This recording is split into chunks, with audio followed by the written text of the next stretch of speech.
తండ్రి మీద తల్లి మీద ఎప్పుడు తల్లి మీద తండ్రి మీద ఎవరైతే చెయ్యేస్తారో వాళ్ళు దేవుడి మీద చెయ్యి చేసుకున్నట్లే.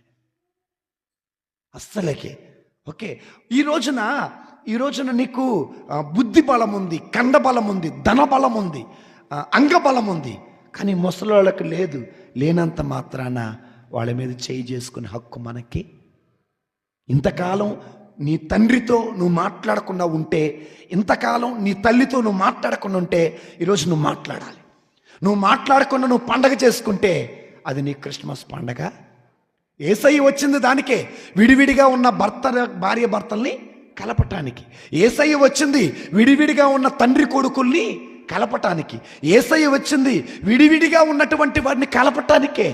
ఈ రోజున యేసయ్య పండగ చేసుకుంటా విడివిడిగా ఉన్న మనం కలవకపోతే అది నిజమైన క్రిస్మస్ కాదు. ఎలా అవుతుంది చెప్పండి? దేవుని స్తోత్రం, హల్లెలూయా. మీకు ఇంకా చెప్పాలంటే కొడుకేమంటాడు తెలుసా? చూడండి 21వ వచనం చూడండి. లూకా శుభవార్త 15:21. లూకా 15. కుమారుడు తండ్రితో, తండ్రి నేను పరలోకానికి నీకును ద్రోహముగాను పాపము చేసి తిని, ఇక నేను నీ కుమారుడను అని అనిపించుటకు. దేవుని స్తోత్రం, హల్లెలూయా. నేను విన్నాను ఒక చోటట ఓ తండ్రి బాగా తాగొచ్చాడట. ఒక చోట ఓ తండ్రి బాగా తాగొచ్చాడట. తాగొస్తే కొడుకు, మరి తాగినోడికి ఏముంటుంది? సనుగుడు రోగం, గొనుగుడు రోగం ఉంటుంది.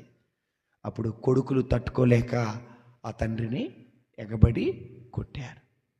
ఇంకొకసారి ఓ తండ్రి భార్యని అనుమానిస్తున్నాడు. తండ్రి భార్యని అనుమానిస్తుంటే కొడుకులు వచ్చి, మా అమ్మను నువ్వు అనుమానిస్తావా అని ఏం చేశారు? కొట్టాడు. వాళ్ళిద్దరిని జత చేసింది ఎవరు? దేవుడే. నువ్వు పుట్టకముందు అనుమానించారు, నువ్వు పుట్టినాక అనుమానించారు, నువ్వు పుట్టిన తర్వాత అనుమానిస్తారు. అనుమానపడ్డ వాళ్ళే మళ్ళా కలిసి బ్రతుకుతున్నారు. ప్రేమ ఎక్కడైతే ఉంటుందో అనుమానం అక్కడ ఉంటుంది. ప్రేమ ఎక్కడైతే ఉంటుందో అక్కడ భయం ఉంటుంది. ప్రేమ ఎక్కడైతే ఉంటుందో అక్కడ బాధ కూడా ఉంటుంది. జీవితం ఎప్పుడు సాఫీగా ఉండదు. ఈ రోజున నీవు నీ తండ్రి నీ తల్లిని అనుమానించిందని నువ్వు కొట్టావు. నువ్వు పెరిగి పెద్దవాడినాక నీ కొడుకులు పెరిగి పెద్దవాడైన తర్వాత నీ కొడుకులు నిన్ను కొట్టరా?